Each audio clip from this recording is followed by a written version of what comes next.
recording, number 1. Number 2, good morning, Kahal Kadosh. Shavua Tov Mevorach in this beautiful rainy day in South Florida. Monday the 4th, Mehila. Monday the 3rd day of Iyar, corresponding to the 24th day of April. Today's class and for the entire week, graciously sponsored by Uri and Vicky Jamal Le'ilui Nishmat, her beloved father, Yosef Gindia Kohen Ben Victoria. Additionally, for the entire week, by Nathan Yadgar Le'ilui Nishmat, his beloved grandfather, Natan Ben Nisim. Today's class, additionally dedicated, Le'ilui Nishmat, Lieutenant Commander Benjamin Aharonson Ben Margaret, father of Mrs. Robin Braca, wife of Mr. Ivor Braca, in today being the day of the Yortzeit, and also today Sa'udah, breakfast graciously dedicated Le'ilui Nishmat, Honia Ma'agel, and Reb Shayele of Karestir Ben Rabbi Moshe, for the zechut of the Refuah Shelema of Yada HaKohen Ben Faride, Yosef Ben Farha Simcha, among the Holim of Am Israel. Amen. So I told you before the recording went live, why today it's raining. And there is a reason why today it's raining. The Gemara in Masechet Ta'anit brings us a fascinating story about one of the first generations of the Tanaim, the Hachamim from the Mishnah, approximately 1800 years, by a holy man by the name of Honi HaMe'agel. Now, I went to visit this great rabbi in his kever in the northern part of Israel, coming down from Amuka, going to the Galil, to the northern part of Israel. Once you go to all this area, Meron, Tiberias, Tzfat, Amuka, and this area, you're going to see him. If you need to know how to get there, let me know, and I'll give you a more or less GPS directions how to get there. You got to go through the town. Don't miss the light like many people do. You got to go behind the mountain, make a right, go all the way to the end, and you'll see the kever of this great tzaddik and his son. Now, what made this great tzaddik from the Mishnah to be so famous? So the Gemara tells us about the lack of rain in Israel. There was a season that, which is, by the way, the foundation or the fundamental topic of Gemara Ta'anit, the concept of how Hachamim will establish fast days if it did not rain certain amount of weeks or even more after Sukkot. And there tells us the Gemara in Ta'anit that there was a situation that there was no rain for the Jewish people, and Honia Ma'agel started to beseech God for rain. And I'll give you the short version. When the rain came too strong, he says, God, I didn't ask you for rain of destruction. When rain came too little, he says, God, I didn't ask you to give me a meager amount of rain. What did he do? The Gemara tells us. That's why it's called Honia Ma'agel. He made a circle on the ground. And he says, God, I'm not moving out of this circle until you send the right amount of rain. The commotion of the statement made created such a revolution in the Jewish people that he was about to be put in herem. The rabbis of the generation said, how Honia Ma'agel, you have the audacity of challenging God by telling him, God, I'm not moving until you send me the right amount of rain. To make a long story short, Shimon ben Shattach, which was also one of the greatest leaders of that generation, said, guys, take it easy. Don't think that he spoke to God, God forbid, in a negative way. He says, how can you say this? He said, what's the problem? Moshe Rabbeinu said the same thing to God. Moshe said to God, God, if you're going to erase the Jewish people, erase my name from the Torah. So if you have a claim against Honi, you must have a claim against Moshe. So you know what? Stay quiet. Be thankful that God listened to the prayers of this great Tana by the name of Honi. Ameagel was an added nickname given to him because of the circle. So I went to find the kever The first time I did not find it. Somebody told me, yeah, go over the mountain, which really was behind the mountain in a normal city. There is a kollel, a yeshiva, or a mikveh for sure, next to the kevarim of the kever of him and a few other hachamim from the Mishnah on the same street. I saw the circle on the ground. Now, I'm not sure if that circle was a man-made circle from the 21st century. It looked old enough, at least many, many generations. So I said to myself, okay, I'm going to stand inside the circle. And I'm going to pray like he did. If he prayed, I'm able to pray also. So I made a prayer, Baruch Hashem. I went in and out. We made a prayer. My wife and I went there. Last trip we went to Israel. And Baruch Hashem, we were able to pray in the kever of Honia Ma'agel that is today. Now, that's to me, that's the answer of the question, why is it raining today? Because the whole greatness of this great Tana is all connected to the topic of rain. The Gemara writes that is great the day of rain, like the day of Tehiyat HaMetim, because water of rain is the water to the earth, like Zera is to a wife to be able to conceive a child. I'm not going to go deeper into this topic because it's not the topic of today's class, but I think it's imperative to remember the great tzaddikim that really are a guiding path despite their passing. Another great tzaddik that in the last few years became very, very famous, a great tzaddik by the name of Rav Shayele of Karestir. Okay, Matchaf, he wasn't from Halab, he wasn't from Sham, he was from Karestir. Okay, so I was supposed to visit this great tzaddik many months ago. For some specific reason that happened, is it buried in Hungary? So I was supposed to travel to visit the great tzaddik, known for a lot of benefits, a lot of segulot for people. One of them, there is a prayer going around, prayer for Parnasa. In many places, they have a picture of the rabbi that people put it in their home to keep away the mice. Literally, that's the tzaddik of the mice, Segulah, that's him. Rav Shayele of Karestir says a house that has mouses, put the picture and they run away. And the question is, what has to do this with that? Now, you have to understand, correct? You familiar with this? Beautiful. So at least, Baruch Hashem, somebody is familiar with this. But go to any Jewish bookstore and ask, do you have a picture of Rav Shayele of Karestir? And they will tell you, ask him, what is this for? They said, no, it's Segulah to keep the mouse away from your house. Back then in Europe, what made this tzaddik so popular? You have to understand, when I say so popular, probably over the weekend, several thousands went to visit the great tzaddik. But he was very big in Achnasat Orchim. His home was always open. And you need to know one thing. To do Achnasat Orchim in Europe, back then, during the time of the First War, because he passed away, I believe, before the Second War. But go back to Europe 70, 80, 90, 100 years ago. What do you think? It's like today, you go to Prague, you go to the King David Kosher Hotel, and the mikveh is a spa, and you have kosher meals in the hotel, and you have a guaranteed minyan every weekend. Or you go to Poland, you go to the other hotel, kosher hotel, 5-star services. You go to Uman, many of us went to Uman. We had difficulty of choosing which hotel to stay at.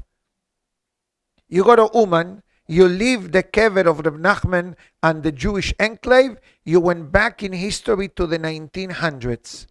You see people in a horse and buggy. You see houses which are made out of tin. You see the way people dress, the simplicity of the life. But everybody has a satellite dish at home. As an interesting concept, I was traveling. I went there 2 or 3 times, I believe. 3 times, I think. And I said to myself, I don't understand. Look at the way they live. Look at the way they function. But they have this dish satellite on the rooftop of their home. So technology in a way, but the lifestyle that they have, unbelievable. But once you come into the Jewish area of Reb Nachman or in Uman, you have difficulty in choosing which hotel to stay at. And I'm not talking about Radisson, Holiday Inn, Marriott, and the other guy, Homewood Suites. Talking about all Jewish-owned hotels with mikvehs, with restaurants, with hotel rooms. You name it, they have it. Europe is a bit different in certain areas than in America. It's like they're trying to revive, the golden era of European Jewry, something that today, regretfully, in the Middle Eastern countries is impossible to do. The only place in the Middle East today that you're able to go and have a certain level of spiritual enclave and Kivrei Tzadikim is Morocco. That is the only place that you have today. Yeah, maybe isolated places, Lebanon, I don't know, but nothing set up. No yeshiva, no kolelim, no mikveh, no reframe. But in Morocco, yes. In Morocco, you have all of the above today. The other day, somebody called me from the kever of Rabbi Amram ben Diwan. You heard of him? Or the Bir Rafael Enkawa, the Malach. Okay, somebody called me, says, Rabbi Rafael Enkawa wants to talk to you. I said, Rabbi Rafael Enkawa, the Malach? Yeah, he wants to talk to you. He said, what do you mean he wants to talk to me? He says, yeah, I mean, he's kever. Make a personal prayer. Then he called me somebody from Rabbi Amram ben Diwan, and he says, Rabbi Amram ben Diwan is calling you, you need to pick up the phone. I said, Rohi, you're calling me in the middle of the class. When you call me in the middle of the class, I don't pick up the phone. Simply put my phone, do not disturb. So unless Mashiach blows the shofar, I don't think that the phone will ring unless, there is a technical glitch, etc. But all these tzaddikim that we refer and we speak about them, each one in their way, each one in the level, had a tremendous amount of impact in the Jewish people. Is that the other day, a couple of years back, we went to Germany. I never thought in my life that I will ever step foot on Germany. But I did it. Not because I wanted to see Frankfurt. No, the closest to Frankfurt is a Frankfurter, a hot dog. That's the closest that I know about Frankfurt. Okay? But then I was told there is a great tzaddik buried there called the Baal Shem of Michelstadt. Okay? It says about him that anyone who went to his kever and prayed during the time of the Holocaust survived the Holocaust. Okay? A holy man. Also the late 1800s in Germany. So we went with a tour, Jewish tour, with a couple of people together. We went to Rashi. We went to the city of Worms, an hour and a half away from Frankfurt. Obviously, Rashi remains and whereabouts of his burial are unknown. If anybody tells you where Rashi is buried, I don't think anybody knows. It's a debate if he's buried in France or in Germany. But we went to the yeshiva of Rashi. We went to the mikveh of Rashi, located in the city of Worms, an hour and a half from Frankfurt.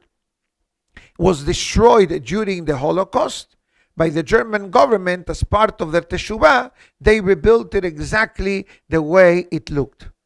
And many other historical places of Kivrei Tzadikim that we went to visit, the Penei Yoshua, Rabbi Natan Adler, Bala Afla'a, Rabbi Adam Baal Shem, the mother of the Hatam Sofer, and many other great Tzadikim that somehow, somewhere ended up in Germany, which you need to know this.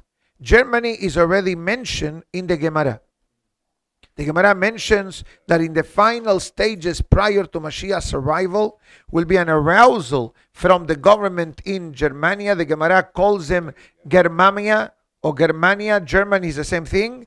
That they will create a revolution in the essence of the world, but later on, after their demise and disappearance as a mighty force, the world will be moving more into the essence of Mashiach's arrival. So with all that being said, let's discuss another interesting incident that happened after the Holocaust. There was a great rabbi by the name of Rabbi Eliezer Silver, from Cincinnati. We're going back during the time of the Holocaust. So how many years ago was the Holocaust? 70 and change. Okay, so this story must have happened maybe in the mid 1940s. Okay, now after the war finished, they had something called DP camps, correct?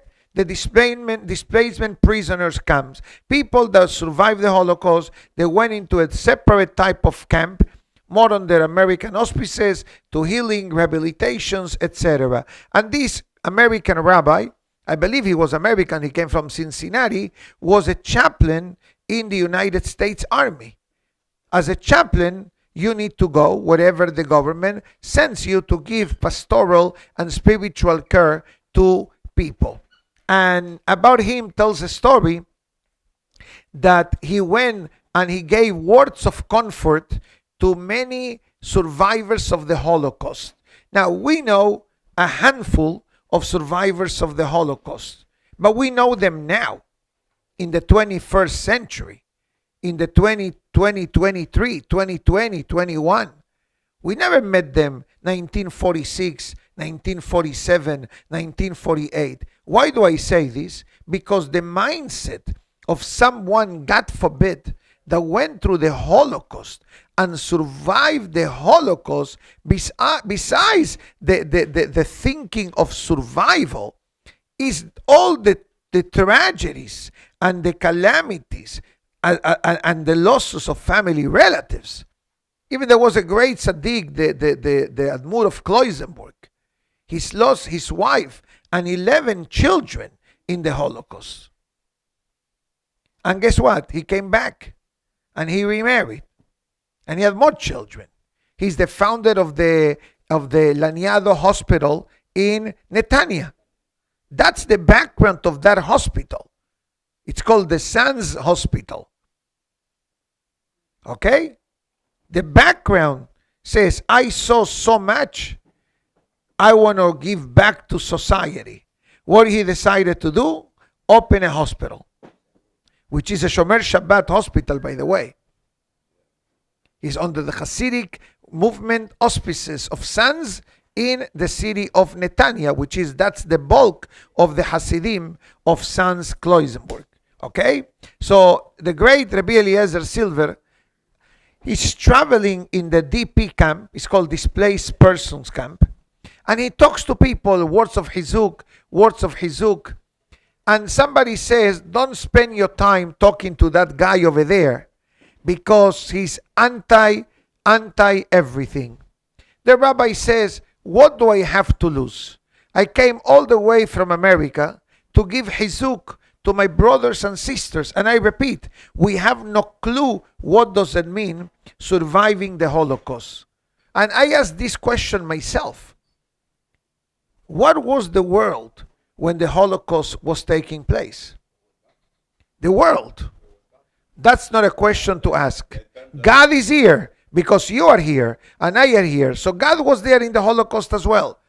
So that question, Bichlal, for me is not a question at all. I said, but what was the reaction of people out of curiosity? You know, we hear tragedies in Israel. One terrorist attack, 2 sisters were killed. The other day in Efrat, the mother dies. So that alone takes a toll. So can you imagine thousands upon thousands of Yehudim being killed? That's a question that I have. I don't have the question about God. For me, God was there in the Holocaust as well. Now, so the rabbi said, what do I have to lose? Let me talk to this fellow. And the rabbi warms up to him. What's going on? What's going on? And he says, why are you so uptight? Why are you so cranky? Why? Tell me, did something happen in the Holocaust? Maybe I can help you. Maybe I can give you an advice. Maybe I can help you, to overcome, get it over with. So I'm going to tell you what he says. He says that one Jew during the time of the Holocaust was able to smuggle a pair of tefillin. You have to understand, being caught with a pair of tefillin in the Holocaust, it was one-way ticket to Gan Eden, guaranteed. Hazaku Baruch. And I can tell you a whole story about it. If you bear with me, I'll tell you a story. That I was a part of the story. Okay, with somebody who wore the tefillin on his leg. Wait for me, I'll tell you the story. So, okay, استنى شوي. Let me finish story number 1. Anyway, it's raining, so nobody's going anywhere. I know, that's why I'm taking my sweet time. Anyways, so Rabbi Eliezer Silver tells him, why you like this? He says, because when I was in the Holocaust, in the concentration camp, I saw this Yehudi that had a pair of tefillin. And when people heard that there was a pair of tefillin in the concentration camp, in the barrack, people started to make a line to put on the tefillin. You have to understand. They check your arm, they see the mark of the tefillin, say goodbye. But this fellow put a fee to wear the tefillin. What was the fee? What do you think was the allowance of food that the Nazis in Shemam gave to the Jewish people to eat? A slice of bread, probably old and moldy. That's what they had. So what did he charge to put on tefillin? A quarter slice. A quarter slice. A quarter, you want to put on tefillin? A quarter slice of bread. Like the rabbi who used to save the margarine to melt it and to have oil for the Hanukkah in Hanukkah. Yani, whatever margarine they gave them. Okay, it's the same thing. You're exempt in the concentration camp of tefillin, of Hanukkah. Just leave. You're not talking about normal cases. You're not on vacation. Oh, Rabbi, I forgot my koracha. No. Okay, that's a different story. And people were lining up to put on tefillin for how long? 30 seconds. A minute max. Touch the tefillin, kiss the tefillin, say Shema, next. And this fellow said, how can he take advantage of the people by charging the quarter or an eighth slice of bread? The rabbi says to him, I understand your angle, but why don't you think to the many Jewish people that they were willing to sacrifice a slice or a piece of the meager slice of bread that they have to put on tefillin? This fellow had a soft heart. He listened to the rabbi. He started to cry. All the time and the emotions suddenly came out on this particular day that the rabbi opened his eyes by seeing things from the other side of the street. Because, by the way, we need to know this. The Yetzer Hara is a champion, is an FX. You ever heard of FX? Special effects? This is the Yetzer Hara. The Yetzer Hara gives us special effects, creating a cloud of smoke, the way the Gemara writes in Masechet Sukkah, just to block the eyesight and not being able to see the other side. And it says that the rabbi had an influence on this particular fellow. And it says that this story connects to the Sefirah of today. What is the Sefirah of today? Today, Yaakov Avinu welcomes Moshe Rabbeinu. What was the Sefirah of Moshe? Nesach, eternity. Eternity. Am Israel High. The Nazis, I told you this in the past, I'll tell it to you right away before I go to the next story of the Holocaust, because today we are in story mode, storytelling. But, no, I got to wrap this up quickly because the Kollel starts today, so I got to be there on time. All right? But, I told you this. When I went to this trip to Frankfurt a few years back, Frankfurt has, in the city, main capital, has two cemeteries. The newer cemetery from the 1800s till today, and the old cemetery. The old cemetery dates from the time of the Crusades, more or less 1100 and change, till the First War, the early 1900s. That's where you have, listen to this, the Penei Yehoshua. You heard of him? Tzadik Junior, by the coffee. You heard of the Penei Yehoshua? If you are in the yeshiva and if you are in a kollel, Penei Yehoshua needs to be your habruta. Rabbi Yehoshua Folk or Rabbi Yehoshua Falak. It's written in the same way. Then you have Rabbi Natan Adler. Then you have Ba'ala Afla'ah. You heard of all this? Beautiful. Then you have the mother of the Hatam Sofer. Then you have Rabbi Adam Baal Shem. And many other Tzadikim. I just need to look at the pictures and I'll tell you right away who they were. But these few that I mentioned, I remember them vividly. And me, in my simple American innocence, I asked the tour guide. It says, I don't understand. This cemetery looks great. Obviously, the writing is the ancient European Hebrew writing that they wrote without spaces. If you ever see a Hebrew tombstone from Europe, most of the time, like a Sefer Torah, barely any space, one letter after the other. Difficult to read if you don't know Hebrew. So I asked the tour guide. He says, I don't understand. This cemetery looks good. These tombstones, they are 100, 200, 300, 400 years old. I read Hebrew, so I took pictures and I read them. It says very simple, he tells me. When the moment of the Second War began, the Nazis in their inner circle, he says, they were so sure that the Jewish people will disappear. That's why it is called the final solution. Has v'shalom, that they protected the Jewish cemeteries in town in order to make a museum out of them. To tell the world, there was a time in history that there was a nation or a race called the Jewish people. But they are part of history, they are no longer around. But obviously, as Shlomo HaMelech says,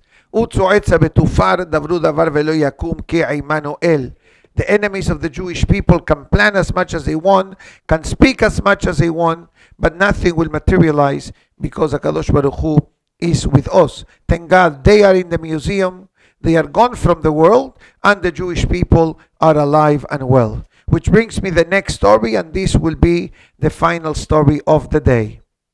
I am in Israel. The first day or second day when you arrive to Israel, you don't sleep well. Why? Because of jet lag. So you wake up 3 o'clock, 4 o'clock, 5 o'clock. Okay, I woke up very early. I said, okay, let me go to the shul down the block.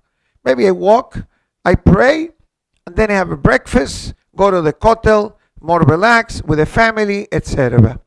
And I noticed, maybe mid-flight or when I was traveling, that the handle of the coracha came apart from the coracha. My coracha. The handle. I said to myself, maybe I should buy a new bag. I'm in Israel, I'm in Jerusalem. It's easier to find, the bag, like this. Can I use this? Okay. Mr. Kishik, right? Nice. Okay, so this part came apart. This handle came apart.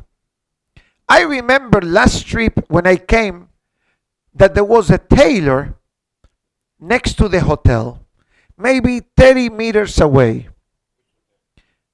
For security reasons, I cannot tell you.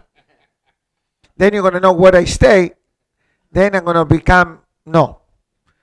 In the center of Jerusalem. That's the closest that I can tell you. That's it. I said to myself, should I fix it or buy a new one. This is me thinking at 7:30 in the morning. Fix it, get a new one. Fix it, get a new one. It wasn't a matter of money. How much you think this type of bag, the outside bag cost? If whatever, maybe today 200 shekels, but that's a different, maybe 100 shekels. Okay, I said, you know what? I'm going to make the following decision. If the tailor is open, I'll fix it. If the tailor is closed, I buy a new one. I make my own deals with God, by the way. Okay? Not like Honia Ma'agel with the rain and everything else. You like it? But wait. Hazaku Baruch. I said to myself, who is going to open at 7:30 in the morning? Wait. I go and suddenly I see light inside. I don't see anybody, but I see light. And it was dark when I left the hotel to go pray. I walked. For some reason in Jerusalem, I walk 20, 30, 40 times more than what I walk here in Miami. Maybe the Kedusha of Eretz Israel. And every step you breathe, you feel the air, Kedusha all around. So I knock, and the guy says, Patuah, it's open. You know, tiny store, all garments, an old machine, a fellow, advanced in age. And I said, can you fix this? I asked him in my good Hebrew. He tells me, for sure, Hakol efshar letaken. Everything can be fixed. Like the song says, Im ata ma'amin shetuchal lekalkel, ta'amin shetuchal letaken. If you have the power, if you believe that you have the power to destroy, you have the power to rebuild. So I said, okay, when do I come back for this? He says, if you wait 5-7 minutes, I'll do it for you on the spot. I said to myself, okay, 5-7 minutes, not a lot. I'll wait. I talk. Then I start talking to the fellow, and you know me, I talk. And the guy said, I have something for you. I said, okay, what do you have for me? So he brings out a minuscule book of Tehillim. Minuscule, that this opening in my fingers is too big for that Tehillim. Maybe it was like half of it. I see it all brown, stains, maybe smaller. This is Raziel Malach. That's a very holy book. Keep it in your wallet, keep it in your safe, keep it in your koracha. Okay? And I start crying. I'm just reading Tehillim of the day. I start crying. And he tells me, yeah, it's natural. He says, why? Because he says, this Tehillim went through the Holocaust. True. This Tehillim went through the Holocaust. I said, okay, now I understand the reason why. And you see it. It's not the new print. It's an old print, all stainy, brown pages. I was afraid even of flipping the pages. Yes, but no, for some reason the pages were good, but they were old. And then we start talking. And then I notice that he has a tattoo in his arm. The numbers of the Holocaust, right? And I'll tell you, the first time I saw the tattooing on the hands, I knew that they existed from learning in school. But in Argentina, we were never exposed to such a thing. The first time in my life that I saw this was in São Paulo, Brazil.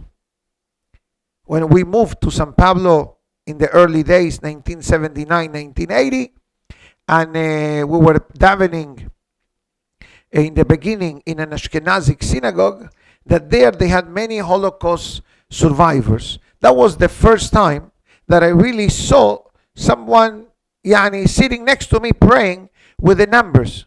Again, have seen pictures, I heard, I learned about it as a young student, but never close encounter. And then he tells me, yeah, I went through the Holocaust, he says. I went through the Holocaust. And I survived the Holocaust.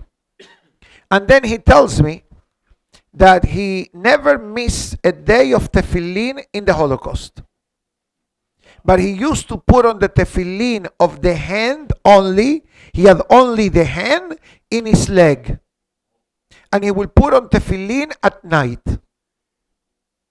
Now me, Hacham, Bashi, I said to myself, tefillin at night in your leg? Interesting. He says, how did you do it? So he says that the Nazis knew that tefillin can only be put on during the daytime. And only in the hand and on the head. So they used to come, they used to tell the Jewish prisoners, open your sleeve, and they will see the marks. Turn around with your head. Let me see, turn your head. You see? We see the tefillin still in you. Hazaku Baruch. That's what they will check. That's what they will check. So he asked one of the rabbis that was in his barracks, so to speak, if he's allowed to put on tefillin at night or not. So the rabbi said, in this situation, yes.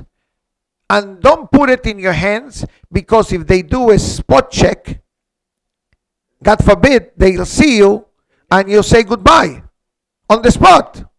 He said, what do? Put it in your leg. Doesn't matter. I didn't ask him. Doesn't matter. Again, you have to understand, when you're in the Holocaust, whatever you do is profit. You touch a tefillin, you give a kiss to the tefillin, Hazaku Baruch. That's it. You know, no halachot. That's hora'at sha'ah. And he says he survived the Holocaust. The dogs used to come, he says, and they used to sniff people to see if they find something different. But because he put on the tefillin at night, by the time lineup came, which was usually between 6 a.m., 7 p.m., the odor of the tefillin was gone, and he tells me he never missed a day of tefillin in the Holocaust. Only of the head, and he put it on the leg. Okay. I'm crying. The guy is talking to me. I'm crying. And then he tells me the following part of the story. He says that the tailor. All this is in the tailor. All this is in the tailor. He passed away maybe 2-3 years ago. There was a movie made about him. There was a documentary made about him in Israel. Why? Because of the following part of the story. It says, many years, I have it everything in writing. I don't remember. I probably have it somewhere written. Many years later, he tells me, he developed a certain condition in the leg. And the doctor says, perhaps we need to amputate. So he says to the doctor, listen, an infection, I survived the Holocaust. So an infection is not going to remove my leg. He says, I'm telling you that my medical advice to you is amputation. Let me save part of the leg, and the other part will cut it properly. The fellow says, I need to think about it. How long? 24 hours. Not easy. Fast forward, he tells me, when he left the doctor, he goes to the kotel. He goes to the kotel. Okay? You have a direct delivery of your prayer when you pray in the kotel. No middlemen. No traveling. He makes a deal with God. And it says, God, here is the deal. You saved my life many times during the Holocaust. I put on tefillin on my leg. Save my leg. And I promise you, he says, I will travel back to the concentration camp with my family to make sure that we have a minyan. And we're going to say Kaddish and Mishnayot in the concentration camp where I was saved, but many of my brothers and sisters perished. He goes back to the doctor the next day. He tells the doctor, no surgery. The doctor says, okay, so please sign me the release of medical, I don't want to have medical malpractice, medical situations. He signs it, and it says, by the way, there is a new American doctor who recently moved to Israel. I heard that he's an expert in your condition. Go and see him. At least I did my due diligence. He goes and sees this new doctor. For some reason, the doctor says, I understand the concern of the medical doctor, the previous one, but I believe that making certain adjustments to your medicine and certain things that you were eating and other matters, perhaps we can save the leg. And instead of doing an amputation, we do surgery. We clear all the infection that you have to the best of our abilities. You must be in bed rest for a few weeks. And then, Be'ezat Hashem, hopefully will not have any side effects of any kind. To make a long story short, he's telling me this at before 8 o'clock in the morning. And thank God that I was awake to absorb everything that was telling me. Yes, more than 7 minutes. It took like half. My wife then asked me, what happened? Where did you go? I said, no, I was doing something. Yeah, I told her the story after breakfast, not during breakfast. After breakfast better, after you eat. And he tells me that he survived, Baruch Hashem, a few years back, and he fulfilled the promise of going to that concentration camp with his children, grandchildren, and great-grandchildren to make a minyan, and to make the Kaddish, and to make the Mishnayot, and to make a Seudat Hoda'ah, to make a Thanksgiving meal to HaKadosh Baruch Hu for all the miracles that he saw. Not only during the concentration camp history, but actually afterwards in Eretz Israel. Regretfully, at the young age of almost 90, he passed away maybe 3 or 4 years ago. And the way that I discovered that he passed away is because every time afterwards I came to Israel, I stood by his door to say hello, to talk to him, to read from the Tehillim. But maybe 3 or 4 years back, I saw a notice that said, Baruch Dayana Emet, we regret to inform that Taylor passed away. So I said a few chapters of Tehillim on that spot. And there is an Israeli documentary about most of the story that I'm telling you. If I'll find it, I'll tell you the link so you can see it and download it and see how, the essence of HaKadosh Baruch Hu, despite all the hiccups and scenarios and situations that a person encounters in life, Borei Olam has his plans that we don't understand, the way the Pasuk writes, Hanistarot la Hashem Elokeinu. The hidden facts belongs to the Almighty. But the revealed manners, which is the Torah and Mitzvot, and keeping connected with the Kadosh Baruch Hu, that is our line of duty for ourselves and for our children, and obviously for the future generations of Am Israel. I'll need to see. I know I have it in Hebrew because he gave me the gift. The second time I came to see him, he gave me a gift of the CD of this documentary. So very nether, I'll try to find it. I'll tell you the link, and hopefully you can download it. Shavua Tov, and thank you everybody for today's generous sponsors. Baruch Adonai Le'olam. Amen be'amen. Rabbi Hananiah ben Akashia Omer, רצה הקדוש ברוך הוא לזכות את ישראל לפיכך. הרבה להם תורה